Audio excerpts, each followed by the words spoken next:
Donc, bonjour à toutes et bonjour à tous. Je suis ravie de vous accueillir pour ce nouveau webinaire. On va parler cet après-midi de cybersécurité au Royaume-Uni. Merci beaucoup pour vos inscriptions. Merci Amandine d'être avec nous cet après-midi. Amandine Lenuy du bureau Business France UK.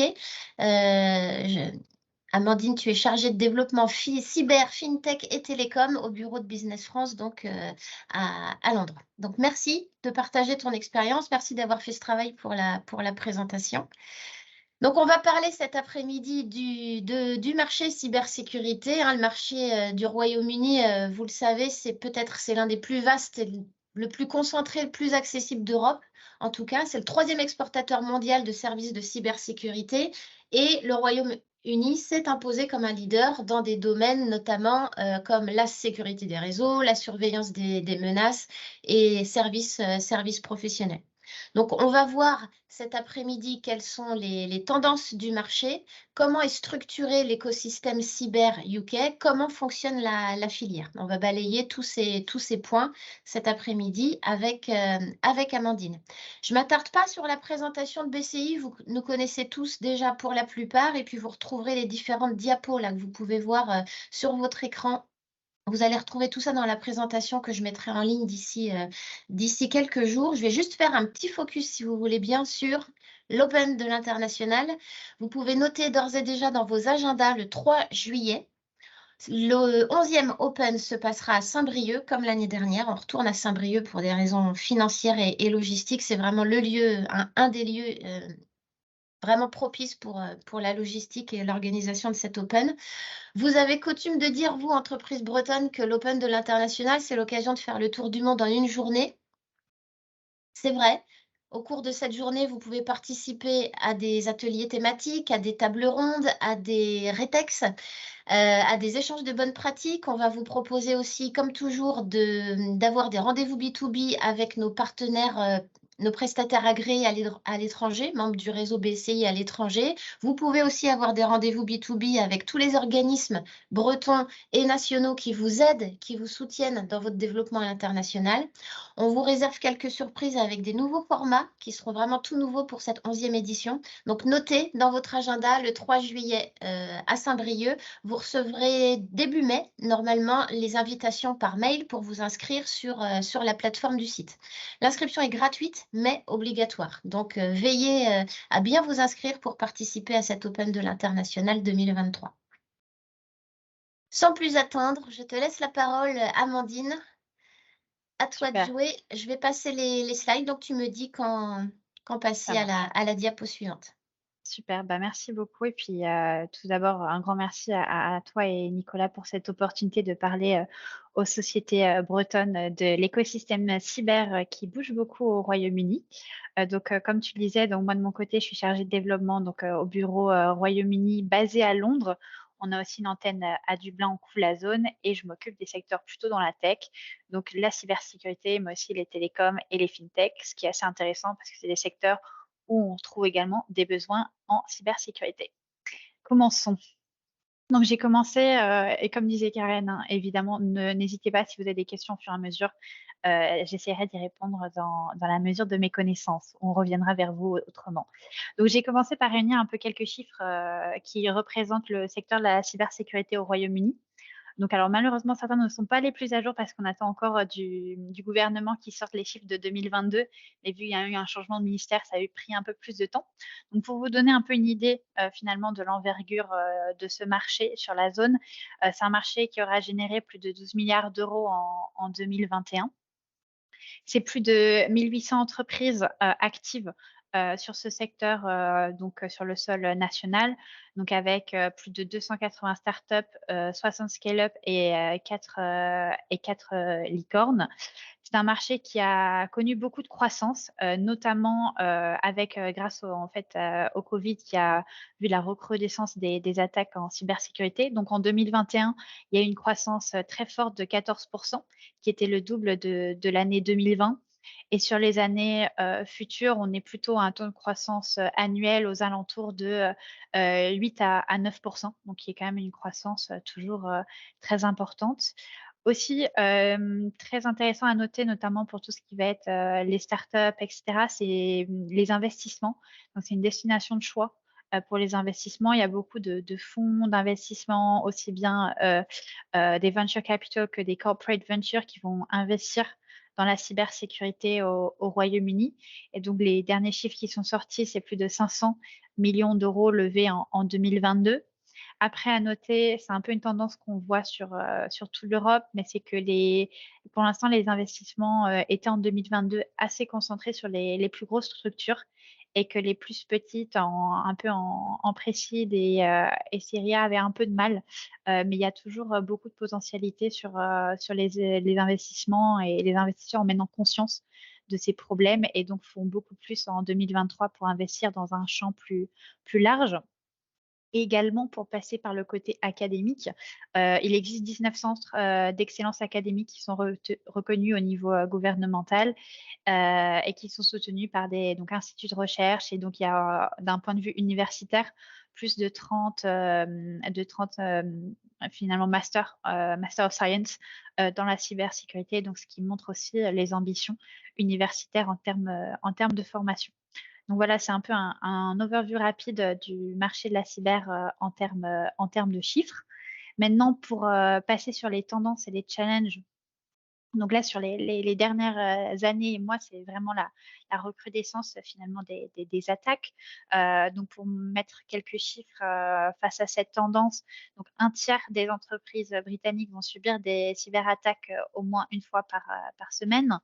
42% des industriels britanniques donc, ont été victimes de cybercriminalité au cours des derniers mois, donc finalement de l'année écoulée.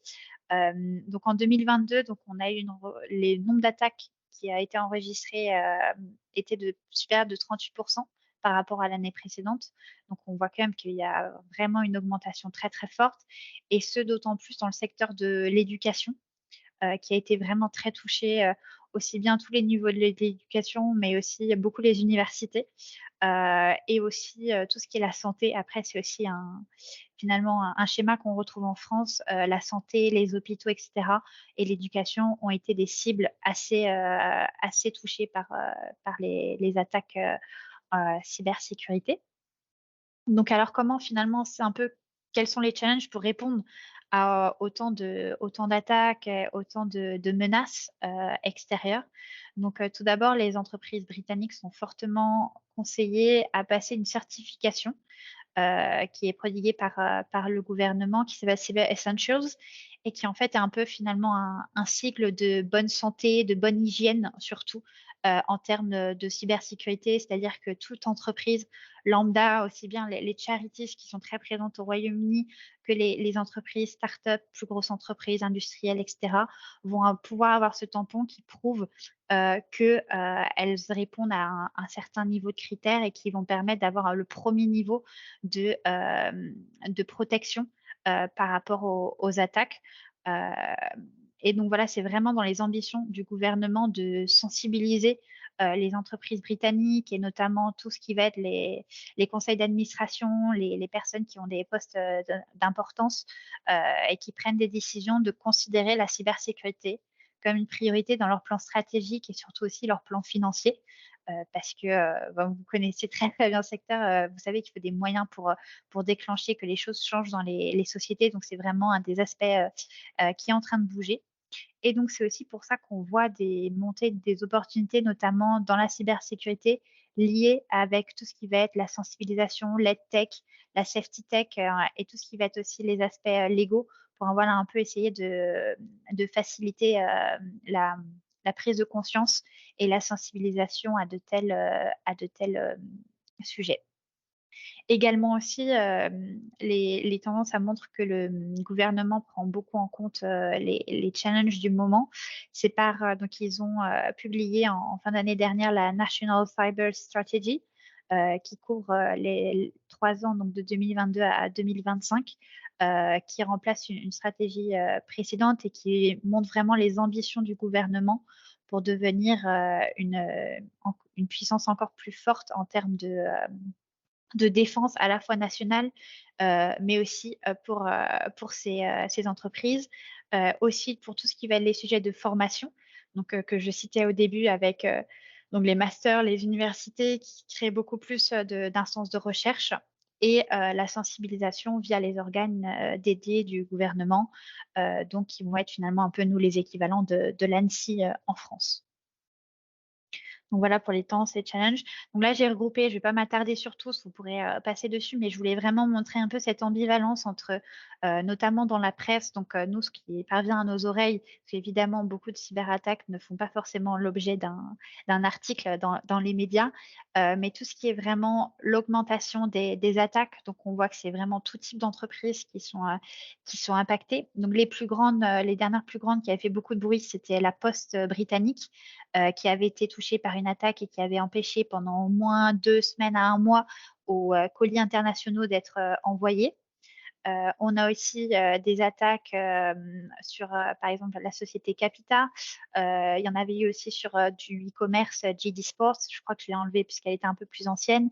Mais voilà, ça montre vraiment que tout type d'entreprises sont touchées et que le Royaume-Uni est vraiment un pays très touché. Il y a même certaines études, bon, évidemment, les chiffres peuvent être discutés, mais qui montraient que c'était un des pays les plus touchés en Europe par les attaques de cybersécurité. Mais face à ça, on a aussi beaucoup d'efforts qui sont faits pour s'armer contre ces attaques. Donc voilà, j'évoquais les Cyber Essentials.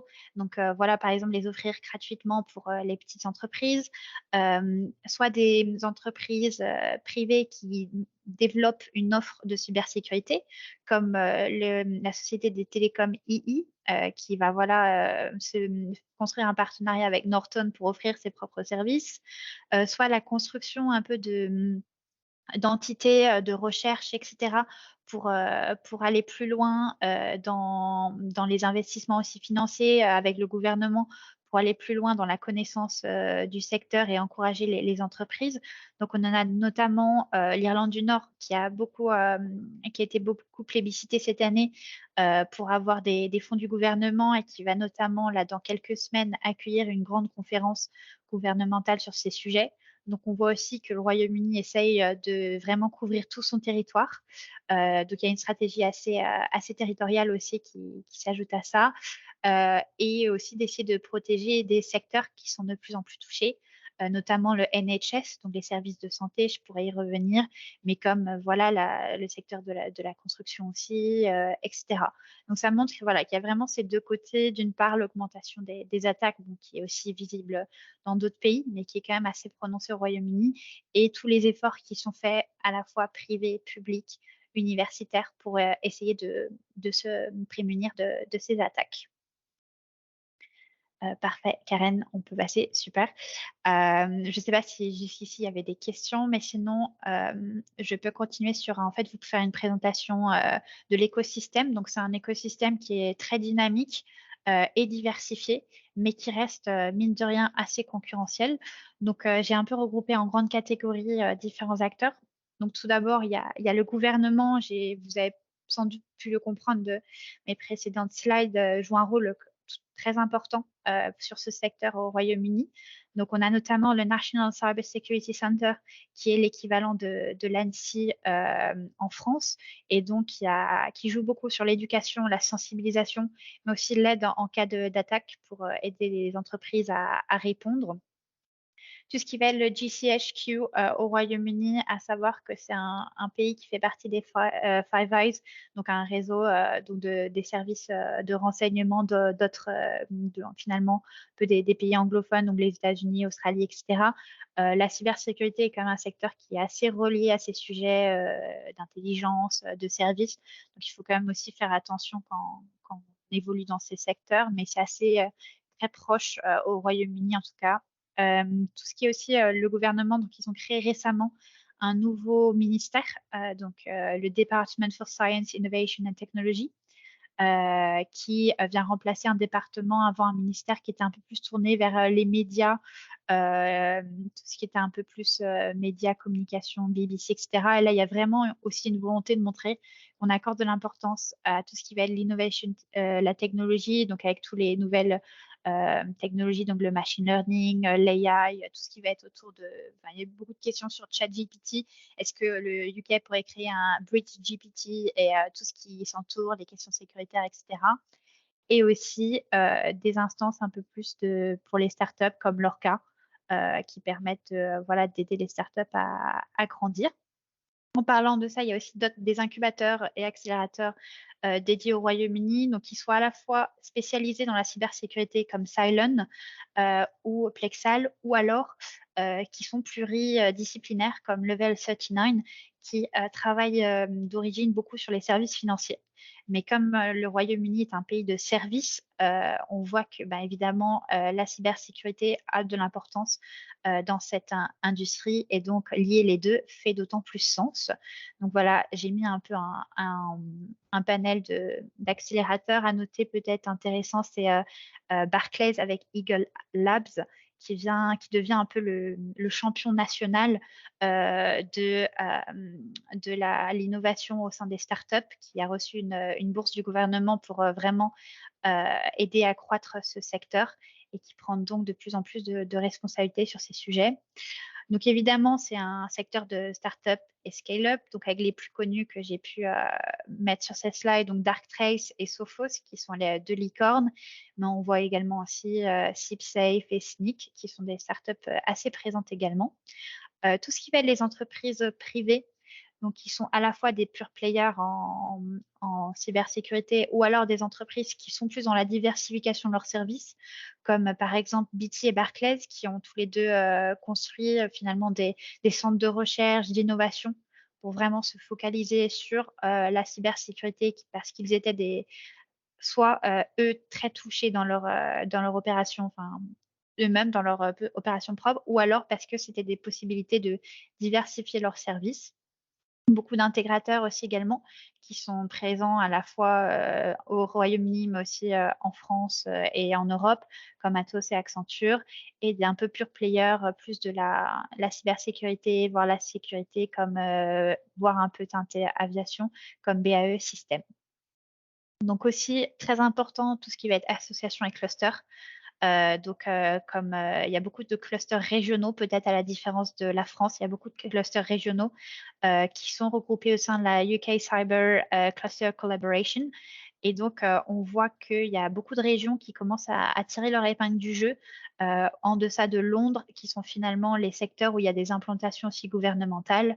Donc, comme tout ce qui va être autour de Manchester ou autour de Bristol, etc., où on va trouver des clusters très intéressants en termes d'implantation en cybersécurité, et assez actifs en termes à la fois de recherche en commun, mais aussi d'événements. Donc, c'est assez intéressant d'avoir ça en tête si vous envisagez d'investir sur le Royaume-Uni. Une présence française aussi, j'ai mis les quelques noms qui sont présents sur le Royaume-Uni, comme Orange Cyberdéfense, Soprasteria, Thales, etc. Super. Est-ce qu'il y a des Vas-y. questions? Merci Amandine pour toutes ces précisions. Est-ce qu'il y a des questions côté participants avant qu'on fasse un petit focus sur les startups? N'hésitez pas encore une fois à intervenir. Oui, petite question de mon côté sur les accélérateurs, incubateurs. Ouais. Est-ce qu'il y a des restrictions particulières au niveau géographie? Parce que souvent, on croise des entreprises ou des investisseurs qui vont avoir une concentration sur le UK et pas devoir sortir de ce périmètre. Ouais. Alors, évidemment, les accélérateurs vont plus être enclins à accepter une société qui va vouloir s'étendre au Royaume-Uni. Mais évidemment, ils sont très ouverts aux sociétés internationales. Il y en a, j'ai déjà vu là, par exemple, Plexal, des sociétés qui venaient de l'Europe, etc., Level 39. Mais il faut avoir une volonté de s'installer au Royaume-Uni, parce que c'est pour ça qu'ils vont avoir l'intérêt. Ça peut pas être, par exemple, venir faire un accélérateur de la sorte pour aller aux États-Unis, par exemple. Ah, d'accord. Donc, ouais, je crois qu'il y a une deuxième, je Il y a vois une une autre main. question, oui, Paul-André, pardon, votre micro est Oui, ouvert, je crois. merci pour la présentation qui est très intéressante. Est-ce que vous avez une carte où sont localisés en particulier les 19 centres d'excellence et les centres gouvernementaux, d'une part, mais les autres Ouais. aussi, mais c'est surtout ça. Et d'autre part, est-ce que vous avez identifié un endroit où on a une dynamique un petit peu similaire à ce qu'on retrouve sur Rennes, et que les premières années du PEC ont constitué, hein, où il y a des directeurs civils, militaires, publics, privés, académiques et industriels qui travaillent en très étroite liaison. Ouais, alors la carte, je pourrais l'ajouter, enfin, avant, comme ça que Karen vous l'envoie, j'essaierai de l'ajouter au slide, c'est clairement faisable, donc je note ce centre d'excellence. Et les zones, en fait, moi je trouve que les zones qui sont assez intéressantes, après, chaque zone fait un peu sa propre promotion, mais il y a autour de Manchester qui commence à pas mal se développer, notamment avec Barclays, parce qu'il y a, alors attendez, HQ, hop, donc autour de Manchester, etc. Et après, ça va être à Cheltenham. Alors, j'essaie de vous donner une localisation plus précise parce que je ne sais pas votre connaissance du Royaume-Uni, mais c'est une zone où il y a, alors, qui va être plutôt près de, voilà, c'est un peu on va dire au nord-est de Bristol. Parce que c'est là qu'il va y avoir le GCHQ, qui est en fait un peu le centre des services, notamment dans tout ce qui va être réseau, technologie, etc. Donc là, il y a beaucoup de choses qui sont en train de se faire. Et en fait, c'est toutes les nouvelles implantations de l'équivalent de l'ANSSI aussi qui vont beaucoup jouer, qui vont rameuter finalement les sociétés. Mais après, on sait qu'il y a des régions qui soit vont donner plus de...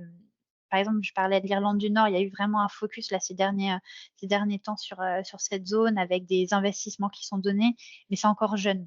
Là, les zones qui sont un peu plus en dehors de Londres, voilà, ça va être Bristol avec le Cheltenham où il y a des centres déjà installés, au-dessus de Manchester un peu. Bon, après, Londres reste intéressante, mais il n'y a pas de cluster londonien, par exemple. On va trouver des clusters plutôt en dehors de Londres. Donc, pareil, je pourrais mettre, en fait, je pourrais faire une carte avec les centres d'excellence et un peu mettre les points importants de hors Londres qui sont intéressants à avoir en tête. Je peux rajouter ça. Ouais, pour cartographier tout ça, je Ouais. pense que ce serait bien. On va C'est une bonne rajouter idée. ça à la présentation. François, Merci. une autre question?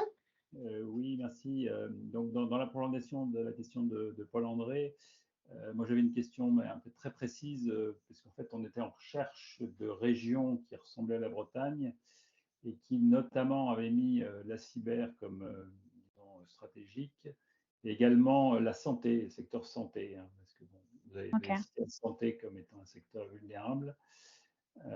Donc, si on pouvait identifier effectivement les régions qui ont à la fois la cyber et la santé, Ouais. ça m'intéresse. Ouais, bah, je vais demander, on a un collègue qui travaille sur la santé, moi j'ai un peu moins de visibilité là-dessus, mais je vais lui demander et sans doute en recroisant les deux infos, il y a des régions qui vont remonter, bah, je mettrai ça, bah, on rajoutera ça sur la carte sans problème, Merci. pas de souci. Merci pour vos questions. Est-ce qu'il y en a d'autres avant qu'on passe au point suivant? Bon, si les Oui, questions... moi, Oui, allez-y, Ah. pardon. oui, bonjour. Merci déjà beaucoup pour la présentation, c'est très intéressant. Donc, Arnaud de Sequoia. Une question sur la stratégie nationale cyber du UK. Est-ce qu'elle inclut un renforcement des capacités cyber des ministères et autres instances gouvernementales? Et à ce moment-là, est-ce que c'est piloté par le NCSC ou le ministère? Ça va plutôt être déjà oui, effectivement, les ministères sont clairement, ils vont vouloir renforcer leur capacité. Ça va plutôt être à la main des ministères, selon moi, plutôt que le NCC. Après, le NCC va avoir un droit de regard, mais s'il y a des appels d'offres, ça va plutôt être du côté ministère. Donc plutôt D'accord, du merci. département for Science, par exemple Innovation and Technology. Merci. Merci Arnaud. Si vous n'avez pas d'autres questions qui vous viennent là tout de suite, n'hésitez pas à revenir vers Nicolas Plantis, qui est avec nous là en ce moment aussi. N'hésitez pas à lui envoyer un mail, à le solliciter. C'est très facile d'organiser une visio avec Amandine, hein, post-webinaire, donc on est à votre entière disposition. Je vous propose de poursuivre s'il n'y a pas d'autres questions. Ouais, je propose peut-être de passer rapidement sur celle-là, vu que c'est plutôt une slide qui va se lire pour donner un peu des exemples de startups Ok. potentiellement que vous avez déjà vu. Donc, je propose qu'on passe à la suivante. Donc voilà, c'est un peu finalement là pour, en continuité des questions qui ont été posées, les opportunités un peu qu'on peut voir dans le public et le privé. Donc, dans le privé, les secteurs en fait qui vont sortir souvent en besoin de cybersécurité, ça va être tout ce qui va être les télécoms. Notamment, il y a eu en plus récemment une loi qui est passée sur la Safety Telecom Safety Bill pour montrer notamment qu'il y a beaucoup de besoins, vu que le Royaume-Uni est en train de vraiment renforcer ses réseaux à la fois 5G et de fibre. Donc, il y a beaucoup de vulnérabilités. Il y avait eu notamment beaucoup de questions sur le rôle de Huawei dans les réseaux. Donc, voilà, il y a une volonté aussi d'accélérer sur ces sujets. Donc, tout ce qui va être banque et services financiers, donc comme je le disais, le Royaume-Uni est un pays de services. Donc, voilà, c'est quand même quelque chose qu'on retrouve très fréquemment et les banques sont quand même très susceptibles d'être attaquées. Tout ce qui va être le retail, mais aussi l'industrie 4.0. Donc, le Royaume-Uni est peut-être moins industriel que la France, mais il y a beaucoup d'efforts pour passer un peu à voilà, tout ce qui va être aux nouvelles technologies sur ce secteur. Donc, tout ce qui va être en lien avec les IoT va être aussi très regardé sur la cybersécurité de ça, la 5G. En fait, un peu l'imbrication de télécom et industrie 4.0 va aussi créer des opportunités. Donc, tout ce qui est le gouvernement et le secteur public. Donc évidemment, je parlais de la nouvelle stratégie donc nationale. Donc voilà, c'est vraiment consolider la position du Royaume-Uni en tant que cyberpuissance. Et aussi, il va falloir renforcer au sein à la fois non pas que du gouvernement en soi, mais aussi les plus petites entités, notamment les councils. Donc c'est un peu finalement comme nos communautés de communes ou nos villes, et qui sont aussi très victimes d'attaques en cybersécurité. Et aussi le NHS. Et là, très récemment, notamment intéressant pour la personne, je suis désolée, j'ai pas retenu votre nom, qui a parlé de la santé. Ils ont sorti une stratégie cyber dédiée à la NHS. Donc, ça peut être intéressant de jeter un coup d'œil pour voir dans quelle mesure vous y imbriquez. Mais voilà, il y a des besoins croissants en termes de solutions pour les aider. Alors, un point que j'ai pas abordé dans tout ce qui était l'environnement concurrentiel, donc c'est tout ce qui va être potentiellement préférence nationale, etc. Donc évidemment, notamment dans le public, comme dans tout pays, va y avoir cette question de préférence nationale. Mais si la solution est assez innovante et a fait ses preuves, notamment si vous êtes en mesure d'apporter des chiffres de ROI ou des références de grandes sociétés, ils vont complètement regarder. À savoir que la concurrence internationale sur le sol britannique, ça va être très américain, évidemment, mais aussi israélien. Il y a beaucoup d'Israéliens qui sont sur le secteur et qui évoluent sur la cybersécurité au Royaume-Uni. Donc, à garder en tête aussi que c'est quand même un secteur concurrentiel. Et donc, voilà, les segments de marché finalement importants sont tout ce qui va être infrastructure logicielle, sécurité des réseaux que je mentionnais, tout ce qui va être la gestion des identités des accès, donc logiciel de conformité en lien avec tout ce qui va être aussi les banques. Et on voit aussi que la cyberassurance prend un peu plus de place à Londres et commence à monter. Donc, voilà. Voilà, je voulais donner quelques tips pour bien réussir son développement au Royaume-Uni. Alors, je ne sais pas si certains d'entre vous ont essayé ou sont en cours ou veulent y aller, mais en tout cas, voilà, quelques conseils. Donc, je peux passer rapidement. Donc, voilà, un anglais vraiment britannique plutôt qu'américain, ça fera toujours plus plaisir sur vraiment tous les la documentation commerciale, donc un site internet, plaquettes et réseaux sociaux. Évidemment, ici, donc c'est un pays très mature en termes technologiques, c'est une société assez early adopter. Donc, c'est pour ça qu'il faut avoir des produits, des solutions innovantes pour réussir finalement à se démarquer sur le marché, avec évidemment, sinon ce serait pas drôle, un bon rapport qualité-prix. Nécessaire également de comprendre la culture des affaires britanniques, donc très pragmatique, orientation sur les résultats, les chiffres. Donc, par exemple, si vous faites de la prospection email, vous pourriez être étonné du fort peu de taux de réponse des Britanniques, mais c'est parce que voilà, s'il n'y a pas d'intérêt, ils vont pas répondre, mais ils vont quand même garder votre email et au moment où il y aura un intérêt, ils pourront revenir vers vous parce qu'ils ont enregistré l'information. Il n'y aura pas, par exemple, de rendez-vous un peu de convenance qu'on peut appeler, comme dans d'autres pays qui ont plus cette tendance. Évidemment, bien mettre en avant ces références commerciales en France, mais surtout à l'international. Aussi, un point vraiment très important, c'est tout ce qui est l'importance du marketing et de la communication. C'est un marché qui est très tourné sur le marketing, peut-être plus qu'en France. Donc, vraiment, le site Internet et les réseaux sociaux sont primordiaux pour bien s'y implanter. Intégrer l'écosystème local, cluster association, par les investisseurs aussi, ça peut être aussi un bon moyen. C'est vraiment à faire tout en participant à des événements du secteur. Donc, pour gagner en visibilité. Alors, avoir soit une approche partenaire intégrateur, si cela est pertinent, ou alors avoir un représentant sur place qui, moi, ce que je préconise souvent, c'est si c'est un représentant sur place qui est choisi, d'avoir quelqu'un d'assez senior, potentiellement débauché d'une boîte concurrente, comme ça, il connaît bien le réseau local, ça peut apporter ouvrir pas mal de portes. Et bien sûr, avoir un bon pitch clair, concis et percutant. Mais ça, je suppose que vous l'avez tous pour vos produits respectifs. Donc voilà. Et Amandine, ouais, excuse-moi, juste avant de passer à ce vas-y, vas-y. slide-là, on avait discuté en préparant la mission de l'accès au secteur public. Oui.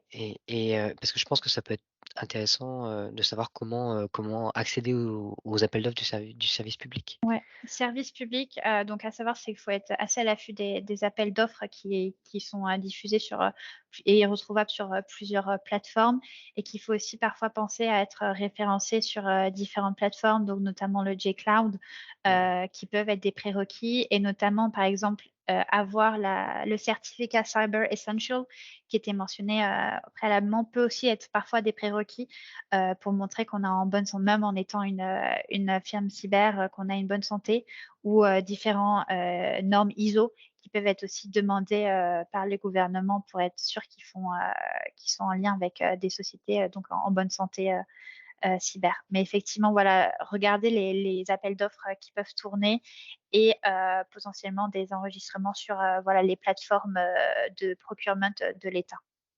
On pourra peut-être ajouter aussi, du coup, Amandine, une diapo avec les liens qui redirigent vers les plateformes, Ouais, je vais essayer de voir d'appel si. d'offres. Ouais, je regarderai. Ok, merci Est-ce Amandine. qu'il y a des questions? Des choses sur lesquelles vous souhaiteriez que l'on revienne? Oui, Christelle?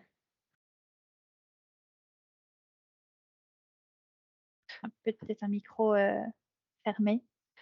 Ton micro est fermé, Christelle. Ouais. Voilà, c'est bon, excusez-moi. Je disais d'abord merci parce que je trouve ça qualitatif et donc je suis ravie. J'ai une petite question sur les événements du secteur. Est-ce que vous avez un top 3, un top 5, voire un petit peu sous-segmenté de là où ça vaut le coup d'aller? Est-ce que vous avez des retours sur derrière le type de contact qu'on peut y prendre, y compris en termes de partenariat? Évidemment, de clients, ça va de soi, mais aussi de partenariats ou de veille Ouais. intéressante, et cetera. Où est-ce que vous iriez en priorité, sur le secteur? Ouais, bah justement, ça fait une super transition pour la Merci, dernière Christelle. slide. Alors, nous, avec Business France, on va être présent sur InfoSecurity Europe. Alors, parce qu'en termes de taille, c'est un des salons les plus grands en termes de taille et d'angle business. Donc, c'est un des salons les plus intéressants sur cet angle. Après, donc je continuerai à développer l'opération par la suite, mais pour donner peut-être quelques autres salons, le salon que je citais sur l'Irlande du Nord, ça s'appelle Cyber UK. Il y a une très forte présence gouvernementale. Donc, c'est un salon qui peut être intéressant aussi, je pense, qui est aussi itinérant, donc qui change chaque année de localisation. L'année dernière était notamment plutôt au Pays de Galles. Et du coup, c'est un salon où, voilà, si vous êtes intéressé par le secteur public, ça peut être vraiment intéressant d'y aller parce qu'il y a aussi potentiellement des annonces. Donc, c'est un peu être au fond de ce secteur. Donc, InfoSecurity, je me dirais plus vraiment business secteur, pas trop le secteur public. Sinon, ça peut être des plus petits salons très tournés. Par exemple, si vos cibles, ça peut être des CISO, Chief Information Security Officer, il va y avoir des plus petits événements, un peu plus de networking qui peuvent être intéressants, sachant que le Royaume-Uni, c'est pas un pays de gros salons comme on peut trouver en Allemagne ou en Espagne. Comme on va pas avoir de Mobile World Congress, on va pas avoir les gros salons à l'allemande. Donc c'est plus essayer de trouver les plus petits événements ou localiser très suivant les secteurs que vous visez. Par exemple, si ça va être finance et cyber, essayez de voir s'il y a un événement qui va réussir à recouper les deux. Sur Je le Black Hat? Potentiellement, je sais que sur la santé, il y avait un événement, j'ai déjà vu passer un événement sur la santé et la cyber.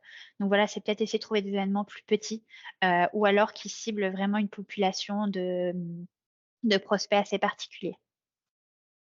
Et donc voilà, en deux grands, moi je dirais InfoSecurity et Cyber UK.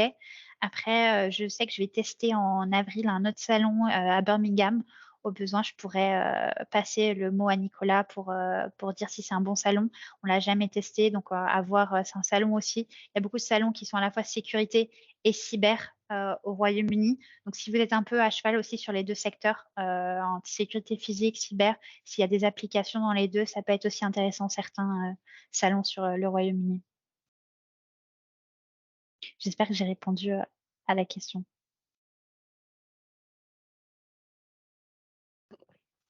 Oui, c'est Vous pas mal, présenter merci. peut-être Oui, l'opération au mois de juin? Ouais. Donc, au mois de juin, finalement, donc nous, on a décidé avec Business France donc, de monter une opération sur le salon InfoSecurity. Donc, peut-être juste pour vous donner les prémices, pourquoi? C'est que déjà, on a vu qu'il y avait plusieurs sociétés françaises qui s'y déplaçaient. Donc, c'est qu'il y a un intérêt. Et que nous, de notre côté, on avait aussi des demandes de sociétés françaises sur ce secteur. Donc, on s'est dit que c'était le bon moment pour proposer donc, une opération sur ce secteur et au Royaume-Uni. Donc, on fait une opération en marge du salon InfoSecurity Europe. Donc, c'est-à-dire, je tiens bien à préciser qu'on n'a pas de stand dédié Business France. Donc, finalement, notre opération va se dérouler de la sorte, c'est que donc, en amont du salon, on va faire du coaching et de la préparation au marché et à l'opération, donc en virtuel. Après le 19 juin, donc on fait un événement propre par nous-mêmes donc qui s'appellera donc French Cyber Day avec conférence, la présentation de soit par exemple de régions du Royaume-Uni qui peut être intéressant de regarder de plus près ou des retours d'expérience de sociétés françaises présentes ou britanniques, aussi un regard des experts sur le marché. Après une session de pitch des sociétés françaises, puis des rendez-vous B2B avec des cibles. Donc, en fait, si une société s'inscrit, on va vraiment discuter avec vous de quelle est votre cible que vous souhaitez avoir au UK. Est-ce que c'est des partenaires que vous évoquiez, Christelle, ou des acheteurs vraiment purs, des cibles pures, des acheteurs potentiels? Et nous, de notre côté, on va les inviter à venir participer à cet événement pour avoir des rendez-vous B2B avec vous, être aussi présents au cocktail de networking qu'on fera en fin de journée. Et donc, cet événement devrait se dérouler au sein de Level 39, donc qui était un des accélérateurs que je citais précédemment.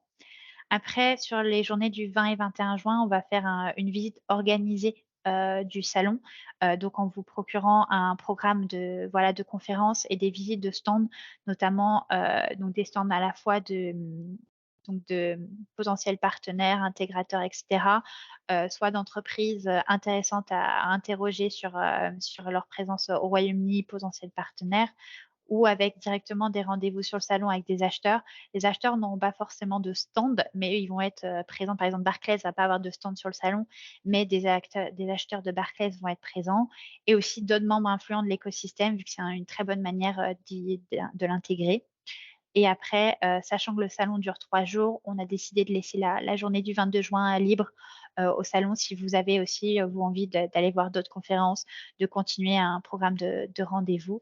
Donc voilà, d'un point de vue très logistique, donc comme je disais, donc une promesse d'approcher une quinzaine de partenaires acheteurs potentiels par société, donc avec une validation évidemment de la typologie avec vous. Donc, ça se déroulera du 19 au 21 juin. C'est sur inscription, donc via le lien qu'a fourni Bretagne Commerce International. Donc, pour vous donner une idée du tarif, donc c'est 2 800 € hors taxe pour une inscription à l'ensemble de l'opération. On est conscient qu'il y a des sociétés qui peuvent déjà avoir un stand sur InfoSecurity Et donc, on leur propose de participer avec nous à la journée juste du 19 juin. Et donc, pour cela, on aura un tarif intermédiaire. Et pour tout participant, donc on fait de l'opération pour une personne de l'entreprise. Et s'il y a une deuxième personne de l'entreprise qui participe, on a ajouté des frais de 250 € hors taxe aussi. Donc voilà, ça fait finalement différents packages qu'on peut un peu modeler suivant si vous exposez par exemple ou non à InfoSecurity ou si vous voulez participer avec nous sur l'entièreté de la mission. Donc à savoir, jusque là, nous, on est quand même en train de finaliser les inscriptions. Donc au plus vite, vous pouvez nous répondre ou vous nous montrer un intérêt. On peut en discuter avec vous, vous présenter plus en détail sans souci. Voilà, mais on essaye. Voilà, je voulais juste, vu que là, le salon approche aussi, je voulais juste attirer votre attention sur ce point. Mais donc voilà, je ne sais pas s'il y a des questions soit sur ça ou sur le reste de la présentation. Mais c'était en tout cas tout pour moi et je vous remercie pour votre attention. Merci beaucoup, Amandine. Si vous avez des questions sur la mission terrain là, que l'on vous propose, dont Amandine vient juste de parler, encore une fois, Nicolas peut vous aider. N'hésitez pas à revenir vers nous. Vous avez toutes les infos et le détail sur l'agenda, sur notre site web, dans la rubrique Vos événements. Je vous renverrai le lien en même temps que celui où vous pourrez retrouver le replay et la presse. Je vous enverrai le lien pour vous inscrire si vous le souhaitez à ces Cyber French Days. Est-ce qu'il y a des questions avant que l'on se quitte? On a dépassé de quelques minutes, désolé le timing, mais c'était nécessaire. Les propos d'Amandine étaient vraiment pragmatiques, clairs et fort intéressants. Donc, merci beaucoup encore une fois. J'aimerais faire un petit flashback sur l'Open de l'International. Il y aura un atelier dédié cyber que l'on est en train de préparer à l'Open de l'International. Donc, encore une bonne raison de vous inscrire pour le 3 juillet. Avant de nous quitter, j'aimerais vous soumettre un petit sondage, si vous voulez bien. Il y a 3 petites questions. C'est vraiment important pour nous d'avoir votre retour et aussi vos idées de prochaines thématiques que vous souhaiteriez que l'on aborde pendant le prochain webinaire BCI. Je vous remercie par avance de prendre cette petite minute pour répondre au questionnaire. Je vous souhaite une bonne fin de journée à toutes et à tous. Prenez bien soin de vous et à très bientôt. Merci beaucoup, Merci, au Amandine. revoir. C'était top.